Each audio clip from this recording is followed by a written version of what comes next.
आज के इस वीडियो के माध्यम से एक बार मैं पुनः आप लोगों के बीच आ चुका हूं। मेरे प्यारे सिस्टर, इस वीडियो में हम लोग चाइल्ड हेल्थ नर्सिंग का क्लास करेंगे और वीवीआई क्वेश्चन का यहां पर क्लास करने वाले हैं। क्लास पहला रहेगा चाइल्ड हेल्थ नर्सिंग टॉपिक का, इस चैप्टर का, इस सब्जेक्ट का, और इसमें वीवीआई क्वेश्चन लेंगे। सबसे पहले मैं कुछ बात करूँगा, फिर मैं क्लास स्टार्ट करूँगा। जो स्टूडेंट अभी तक नए हो वो सारे कैंडिडेट सबसे पहले चैनल को सब्सक्राइब कर लीजिएगा, बेल आइकन को दबा लीजिएगा और टेलीग्राम ग्रुप का लिंक डिस्क्रिप्शन में है, ज्वाइन हो जाइएगा। वहाँ से आपको सारे डाउट हमसे पूछ सकती हो और कोई भी पीडीएफ होगा तो वहाँ पर हम डालते रहते हैं, आप लोग ले सकती हो। साथ ही मेरे प्यारे सिस्टर, जिसने अभी तक मिडवाइफरी का क्लास नहीं किया है तो मिडवाइफरी का 4-5 क्लास हो चुका है, कर लीजिए। प्ले लिस्ट में मिडवाइफरी एएनएम लिखा हुआ है, वहाँ से आप लोग देख सकते हो।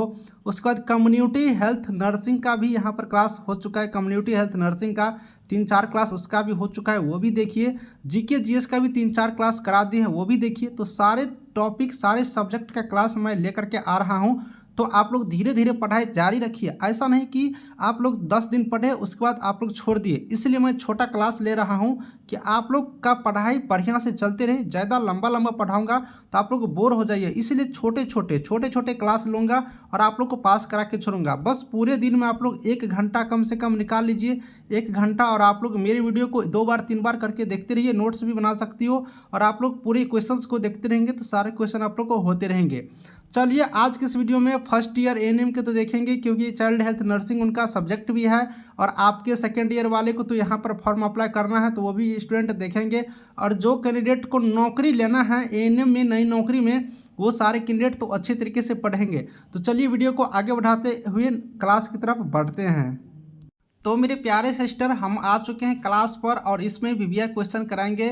बाल स्वास्थ्य नर्सिंग हिंदी में हम लोग कहते हैं, इंग्लिश में चाइल्ड हेल्थ नर्सिंग कहते हैं। इसका इंपॉर्टेंट क्वेश्चंस यहाँ पर मैंने जो सेलेक्ट किया हूँ वो क्वेश्चन आप लोग को लेकर के आ चुका हूँ। सबसे पहले आप लोग यहाँ से देखना शुरू करेंगे। पहला क्वेश्चन मेरा इस तरह से रहेगा, देख लीजिएगा। पहला क्वेश्चन है कि संपूर्ण शरीर या उसके किसी भी भाग के आकार में वृद्धि होने वाला कहलाता है। यानी कि बॉडी के पूरे शरीर में किसी भी भाग के आकार में वृद्धि होना क्या कहलाता है? किसी भी भाग में, बॉडी के किसी भी भाग में वृद्धि होना क्या कहलाता है? ऑप्शन है यहाँ पर वृद्धि कहलाता है, विकास कहलाता है, अधिक वृद्धि कहलाता है, या फिर अस्थिर विकास कहलाता है। चलिए बताइए। तो संपूर्ण शरीर या उसके किसी भी भाग में उसके आकार में वृद्धि जब होता है तो उसे हम लोग वृद्धि कहते हैं। क्या कहते हैं? वृद्धि कहते हैं। ऑप्शन ए यहाँ से याद रखेंगे, उसे हम वृद्धि कहते हैं। नेक्स्ट क्वेश्चन हम लोग यहाँ से करेंगे, क्वेश्चन नंबर 2 यहाँ से करेंगे। बच्चों में होने वाले मनोवैज्ञानिक, भावात्मक, सामाजिक तथा क्रियात्मक परिवर्तन क्या कहलाता है? बच्चों में जो मनोवैज्ञानिक, भावनात्मक, सामाजिक और क्रियात्मक जो परिवर्तन होता है उससे हम लोग क्या कहते हैं? तो बच्चों में जो ये मनोवैज्ञानिक, भावनात्मक, सामाजिक, क्रियात्मक इकाई को कहते हैं। ऑप्शन क्या क्या है? वृद्धि, विकास, कम वृद्धि या अधिक वृद्धि। क्या हो जाएगा?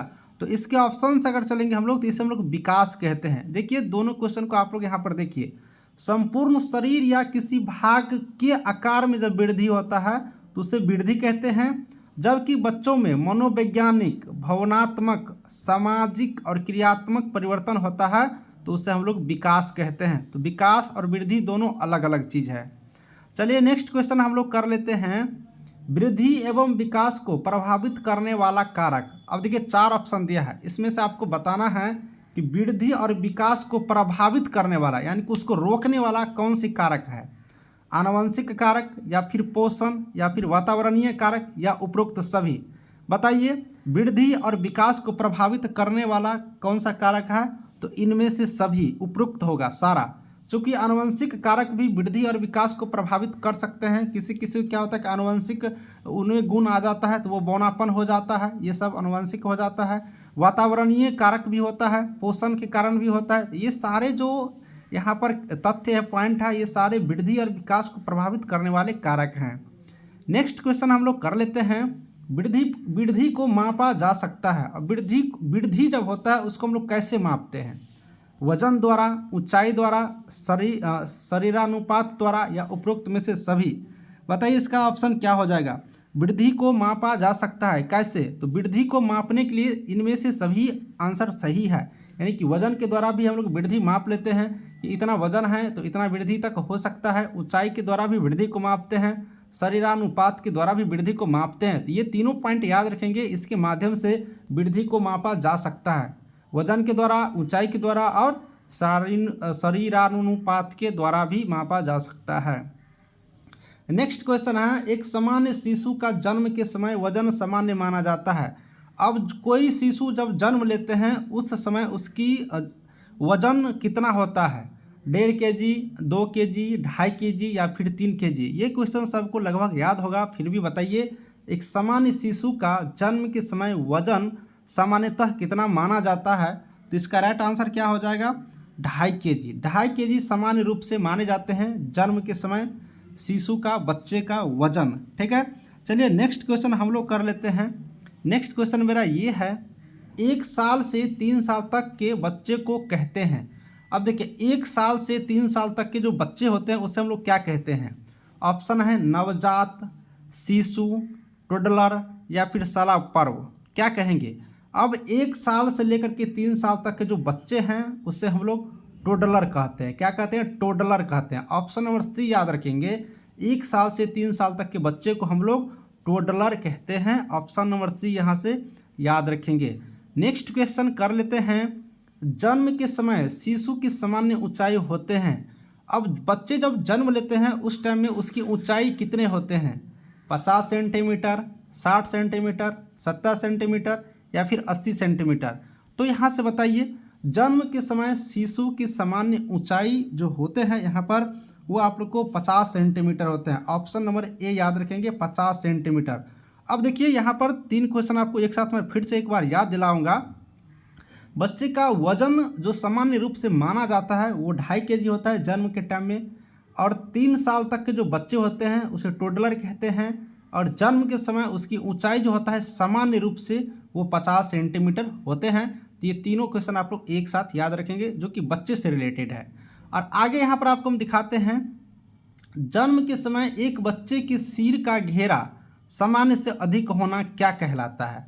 अब देखिए, जब बच्चे को जन्म के समय एक बच्चे को सिर का घेरा सामान्य से अधिक हो जाता है, हेड सर्कमफ्रेंस जो है सामान्य से अधिक होना क्या कहलाता है? ऑप्शन क्या क्या है?